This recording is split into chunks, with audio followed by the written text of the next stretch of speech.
Bhangarh India की सबसे डरावनी जगहों में से एक, जिसका नाम सुनकर ही लोगों के रोंगटे खड़े हो जाते हैं। जहाँ सूरज के ढलने के बाद वहाँ अंदर जाना सख्त मना है। कहते हैं वहाँ एक राजकुमारी रहा करती थी, जिसकी खूबसूरती की चर्चा दूर दूर तक की जाती थी। उस राजकुमारी का नाम रत्नावती था। एक दिन वो अपने दासियों के साथ बाजार जाती है। वहाँ एक तांत्रिक की नज़र उस राजकुमारी पर पड़ती है। जब उस तांत्रिक ने उस राजकुमारी को देखा तो उसके मन में गंदे विचार उत्पन्न होने लगे। वो वासना से भर गया। उसने देखा राजकुमारी वहां बाजार से एक इत्र की बोतल खरीद रही थी। तो उस तांत्रिक ने उस इत्र की बोतल पर काला जादू कर दिया, जिससे राजकुमारी उसके वश में। पर गांव के एक व्यक्ति ने उस तांत्रिक को ऐसा करते देख लिया और जाकर राजकुमारी को सारी बात बता दी। तो राजकुमारी ने इत्र की बोतल को खिड़की के बाहर फेंक दिया। तो वो इत्र की बोतल जाकर एक चट्टान के ऊपर गिर गया। काले जादू के कारण वह चट्टान उस तांत्रिक से आकर्षित हुई और उस तांत्रिक को कुचल डाला। उसने अपने आखिरी सांस लेते हुए भानगढ़ को एक श्राप दिया कि भानगढ़ अब कभी सुखी नहीं रह पाएगी। वहाँ जो भी रहेगा वो सभी मारे जाएंगे।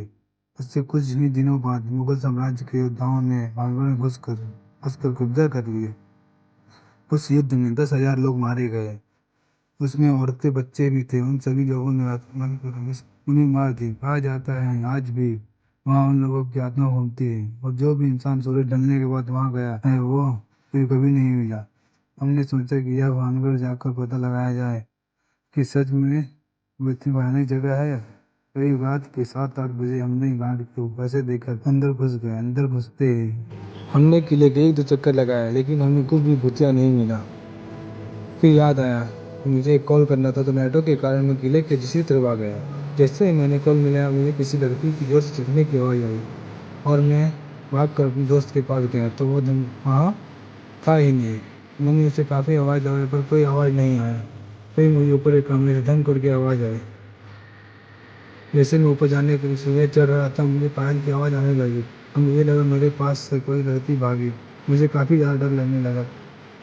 मैं फिर अपने दोस्त को आवाज़ लगाया और पूरे महल में खोज रहा था। तभी मुझे कमरे में मेरा दोस्त खड़ा दिखा और मुझे शांति मिली, और मैंने जैसे इसका हाथ पकड़ा और वहाँ से जाना चाहा तो मुझे दूसरे दरवाजे से मेरे दोस्त की आवाज़ आई। जब मैंने देखा कि मेरा दोस्त जो अभी दूसरे कमरे से आ रहा है और मैंने जिसका हाथ पकड़ा है वो कोई और है, तो मेरी सांस जैसे अटक गई।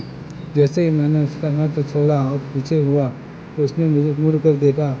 उसे मैं देख कर डर से सन रह गया और कांपने लगा। मैंने तो से मुझे उठाया और हम दोनों वहाँ से भागकर वहाँ से निकल गए।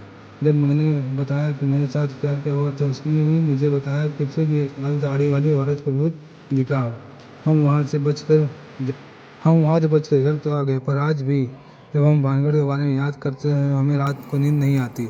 हम कभी भी किसी को वहाँ जाने की सलाह नहीं देते।